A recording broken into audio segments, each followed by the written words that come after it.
चीरा बहुत ज्यादा अमीर था। उसकी अपनी ज्वेलरी शॉप थी। अमीर जगह शादी होने पर बन्नो चिड़िया में घमंड आ गया था, जबकि टिंकू चीरा तो बहुत ज्यादा अच्छा था।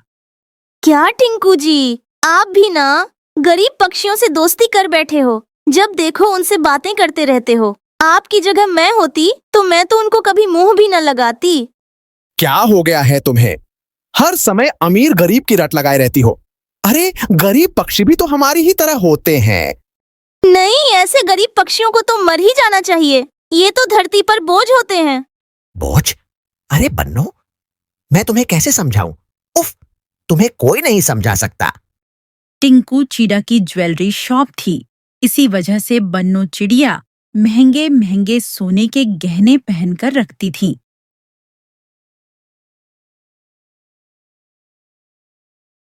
अरे डुग्गू चिराओ, आज तुम्हारी मम्मा ने भोजन में क्या बनाया था?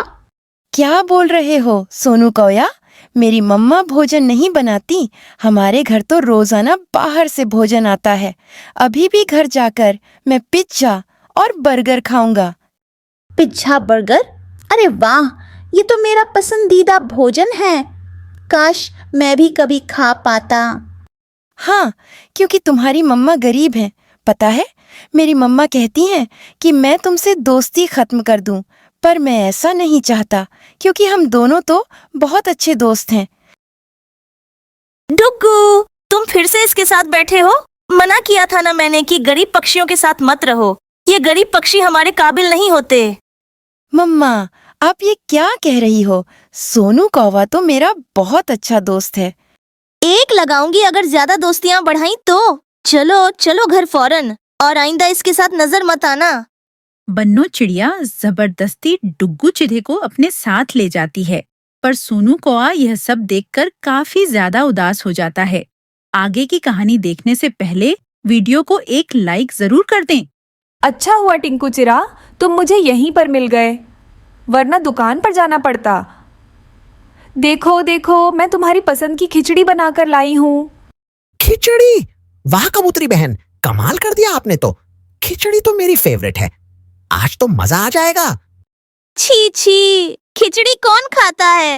ये खिचड़ी तो बीमार और गरीब पक्षी खाते हैं। हाँ वैसे कबूतरी, तुम गरीब पक्षी क्या जानो? तुम तो रोजाना ऐसा ही रूखा सूखा भोजन खाती हो। बन्नो बस करो यार, तुम्हें तो बस शुरू होने का मौका मिलना चाहिए। जाने दो टिंकू चिरा, जानती हूँ तुम्हारी पत्नी की आदत को। ये तो हमेशा हमें बुरा भला ही कहती है। कबूतरी बेचारी नाराज होकर वहां से चली जाती है। क्या बन्नो, कबूतरी हमारे लिए इतने प्यार से खिचड़ी बनाकर लाई थी और तुमने उसे नाराज करके भेज दिया? क्या मैंने नाराज कर दिया? मैंने जो बोला वो तो सच ही बोला। खिचड़ी तो ये गरीब पक्षी ही खाते हैं। हम जैसे अमीर पक्षी ये खिचड़ी विचड़ी नहीं खाते। बन्नो चिड़िया को गुस्सा आता है। वे खिचड़ी उठाकर घर से बाहर लाकर फेंक देती हैं। बन्नो, ये तुमने क्या किया? सारी खिचड़ी लाकर घर से बाहर क्यों फेंक दी? ये तो सीधा सीधा भोजन का अपमान है। इसे भोजन नहीं कचरा कहते हैं। कचरा मैं तो कभी नहीं खाऊंगी और न ही आपको खाने दूंगी। टिंकू चीरा क्या करता? बन्नो चिड़िया की इन हरकतों से वह तो काफी ज्यादा परेशान था। बन्नो चिड़िया तो पिज्जा, बर्गर और मजेदार भोजन के अलावा दाल सब्जी बिल्कुल भी नहीं खाती थी। उधर दूसरी तरफ टिंकू चिढ़े को तो बन्नो चिड़िया को देखकर गुस्सा आ रहा था। मम्मा, मेरे दोस्त डुग्गू चिरा को आपकी बनाई खीर बहुत पसंद है। आप खीर बना दो ताकि मैं अपने दोस्त डुग्गू चिरा को देकर आऊं। अच्छा, तो इसका मतलब मेरे बेटे को अपने दोस्तों का भी ख्याल है। ठीक है सोनू कौया, मैं खीर बना लेती हूँ और डुग्गू चिरा को दे आऊंगी। बन्नो, तुम घर में कोई भोजन नहीं बनाती। मैं कितना थका हुआ हूँ और तुम बैठकर मजे से पिज्जा खा रही हो।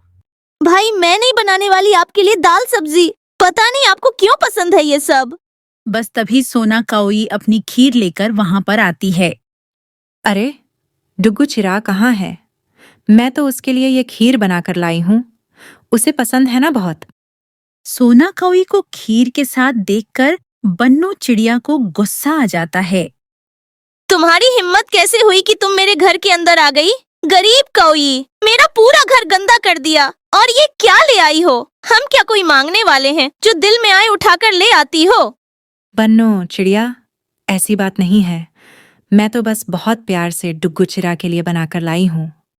दो मुझे ये खीर अभी। तुम्हारी इस खीर का मैं अभी अच्छा बंदोबस्त करती हूँ। सोना कौई की खीर लाकर बन्नो चिड़िया उसे घर से बाहर फेंक देती है। हाय रे, ये तुमने क्या किया? कितनी मेहनत से बनाकर लाई थी और तुमने सारी खीर बाहर फेंक दी। डरो उस दिन से, बन्नो चिड़िया, जब तुम भी भोजन खाने के लिए तरसोगी। सोना कौई भी बहुत गुस्सा होकर वहां से चली जाती है। इसी तरह बन्नो चिड़िया हर बार भोजन को फेंक देती थी। उसे जरा भी अंदाजा नहीं था कि भोजन का अपमान नहीं करना चाहिए, क्योंकि ऐसे बहुत से पक्षी हैं जो भोजन के लिए तरसते हैं। बहुत हो गया है बन्नो का। जब जी में आए भोजन उठा के फेंक देती है और ऊपर से गरीब पक्षियों का तो मजाक बनाती है। अगर ऐसे ही चलता रहा तो जंगल में मैं बदनाम हो जाऊंगा। नहीं, मुझे कुछ करना होगा। बन्नो को सबक तो सिखाना ही होगा। अब देखो मैं क्या करता हूँ। टिंकू चिरा यह बोलकर अपने घर चला जाता है। बन्नो, हम बर्बाद हो गए, हम लुट गए, हम बर्बाद हो गए। टिंकू जी, क्या हो गया? ऐसा क्या हो गया? दुकान में चोरी हो गई, सारे गहने चोरी हो गए, ऊपर से जो पैसे रखे थे वो भी लेकर चले गए। हाय रे, हम तो बर्बाद हो गए बन्नो। अब हमारा क्या होगा? हम तो अमीर से गरीब हो गए। टिंकू जी, ये तो बताइए आपके पाँव में क्या हुआ? पट्टी क्यों बंधी है? क्या बताऊं, मैं चोरों को रोक रहा था, तभी उन्होंने चाकू से मेरे पांव पर वार कर दिया और मेरे पांव की ये हालत कर दी। पता है, वैद्य जी ने कहा है कि मैं 2-3 महीने तक बिल्कुल चल नहीं सकता और काम भी नहीं कर सकता। टिंकू जी, ये क्या हो गया हमारे साथ? जंगल में किसी को पता लगेगा तो क्या सोचेंगे? कल तक तो हम इतनी बड़ी बड़ी बातें करते थे और आज हम भी गरीब हो गए। यह बात सुनकर बन्नो चिड़िया तो काफी ज्यादा परेशान हो जाती है। उसका सारा घमंड टूट जाता है। वह आखिरकार बाहर कोई काम ढूंढने चली जाती है। हाय रे, बाहर कितनी गर्मी है। मैं इतनी गर्मी में काम कैसे करूंगी? मैंने तो कभी अपने घर की झाड़ू भी नहीं लगाई। मुझे बहुत ज्यादा भूख भी लगी है। चलो, जहाँ कौई और कबूतरी रहती हैं, वहाँ जाती हूँ। क्या पता वो मुझे कोई काम बता दें। फिर बन्नो चिड़िया काम ढूंढती ढूंढती कौई के घर जाती है। वहां पर कबूतरी बहन भी बैठी हुई थी। वे दोनों आपस में बात कर रहे थे। तभी बन्नो चिड़िया को देखकर बोले, क्या हुआ बन्नो बहन? तुम इतनी गर्मी में इस हालत में कहाँ जा रही हो? सब ठीक है ना घर में? अरे सोना बहन, मेरे पति टिंकू जी की दुकान लुट गई। चोर सब कुछ चुरा कर ले गए और उनके पैरों में चाकू मार दिया है। अब वो 3 महीने तक चल फिर नहीं सकते। मुझे कोई काम दिलवा दो जिससे मैं अपने घर का खाना खर्चा चला सकूं। अरे, ये तो बहुत बुरा हुआ बन्नो बहन। बन्नो चिड़िया भूख के मारे गिर जाती है। तभी कबूतरी बोलती है, क्या हुआ बन्नो बहन? मुझे बहुत भूख लगी है, कुछ खाने को मिल जाएगा क्या? तभी कबूतरी और सोना कौई उसे खिचड़ी और खीर दे देती है। देखा चिड़िया बहन, वो दिन याद करो जब तुम हमारी खीर और खिचड़ी फेंक दिया करती थी। अब पता चला तुम्हें भोजन का महत्व। हाँ सोना बहन, मुझे माफ कर दो। अब मुझे भोजन का महत्व समझ में आ गया है। जब बन्नो चिड़िया को सबक मिल जाता है तो टिंकू चिरा उसे सारी सच्चाई बता देता है। वे सब फिर से खुशी खुशी रहने लगते हैं। अब बन्नो चिड़िया सोना कौई और कबूतरी से दोस्ती कर लेती है। वह घर में अच्छा सब्जी रोटी बनाकर टिंकू चिरा को देती है। आज बन्नो चिड़िया का सारा घमंड टूट चुका था। उसे समझ में आ गया था कि भोजन का अपमान करना कितनी बुरी बात है। प्यारे दोस्तों, आपको इस कहानी से क्या सीख मिली? हमें कमेंट में जरूर बताएं।